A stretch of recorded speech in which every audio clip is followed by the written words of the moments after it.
Bien, el tema de ahora es cuando las trompetas suenan. Y este es un tema complicado y hay tantos puntos que no creo que sea bueno ser dogmático sobre esto y decir esto es exactamente lo que es. Veamos a los varios temas y veamos cómo encajan, porque tenemos mucho que aprender. Y estoy seguro que hay muchas cosas en el libro de Apocalipsis que se van a aclarar a medida de que se revelen los eventos de la historia. Ahora, a mucha gente le gusta poner las trompetas en el futuro y hay escuelas de pensamiento enteras sobre esto, pero ellos tienen un problema con la estructura del libro de Apocalipsis.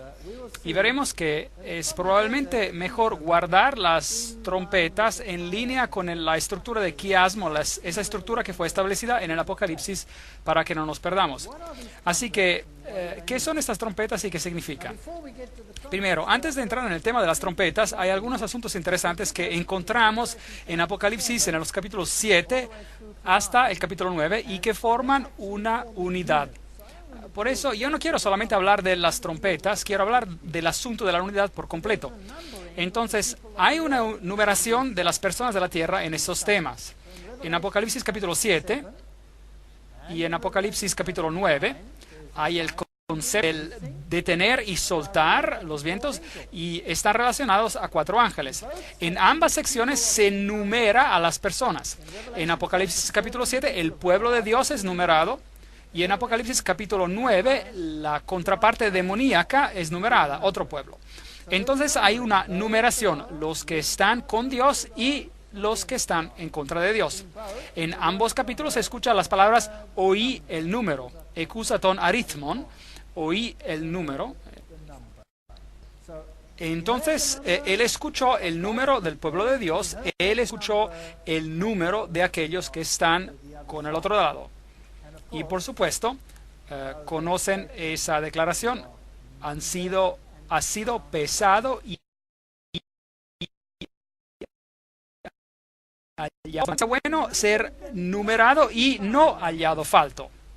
Y la manera de lograr eso es de aferrarse al Salvador. Veamos entonces a la numeración del pueblo de Dios en contraste con el pueblo del diablo. ¿Saben qué es interesante? Dios siempre nos da lo positivo antes de lo negativo. Antes de que viéramos, por ejemplo, como el mensajero del Evangelio sería destruir sellos, Dios nos dio un cuadro de su trono, del trono, con un poder impresionante.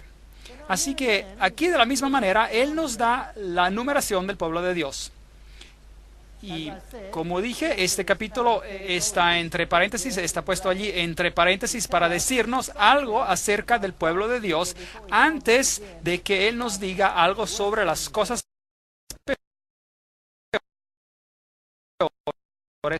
que solo los que tienen el sello podrán estar firmes. Queremos saber qué significa esto. La numeración del pueblo de Dios sucede justo antes del fin del tiempo de gracia, antes de la apertura del séptimo sello. En otras palabras, este es un asunto que sucede justo antes de la venida de Cristo, donde habrá una numeración final del número de Dios. Obviamente Dios va a esperar hasta que el número completo se haya juntado, porque Él dijo a los que simbólicamente estaban hablando bajo el altar, que ellos tendrían que esperar hasta que se complete el número, ¿no es correcto? Así que de eso se trata el asunto. Y luego llegamos a Apocalipsis capítulo 8, después del capítulo 7, y dice, cuando abrió el séptimo sello, se hizo silencio en el cielo como por media hora. Entonces, este capítulo nos habla sobre el evento del sello para el pueblo de Dios en el fin, el sellamiento. Así que leámoslo.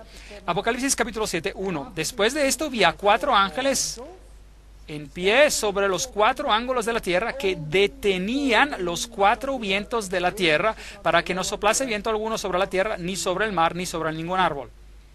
Ahora, el mar, las aguas en la Biblia son el símbolo de las naciones. La tierra es el planeta en sí mismo. El árbol en la Biblia es el símbolo del individuo. Nabucodonosor fue un árbol cortado. Vi a los malvados florecer como árboles verdes, etcétera. Entonces ese es el símbolo de los individuos. Y estos 4 ángeles celestiales que están deteniendo los vientos de conflicto para que el pueblo de Dios sea sellado. Entonces la destrucción, conflagración final en la tierra, el caos que vendrá, es detenido por Dios. Sin tomar en cuenta cuán grave se ve la situación, Dios sigue permaneciendo en control. Eso es lo que dice. Hay 4 ángeles que detienen los 4 vientos hasta que el número completo de Dios haya ingresado.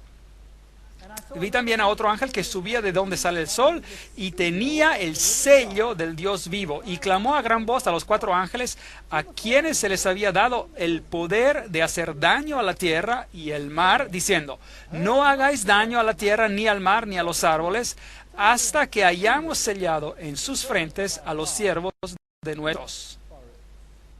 En sus frentes. ¿Qué hay aquí en la frente? El centro de tu inteligencia. Es el lugar donde está la capacidad que tú tienes de decidir, tu estado consciente. Esto es lo que está en tu frente. Es lo que hace la diferencia entre nosotros y cualquier otra criatura en este planeta, cualquier animal. Es el centro cognitivo, el gran centro cognitivo para poder hacer decisiones en el ser humano. Y aquí es donde se hace una decisión por o en contra de algo.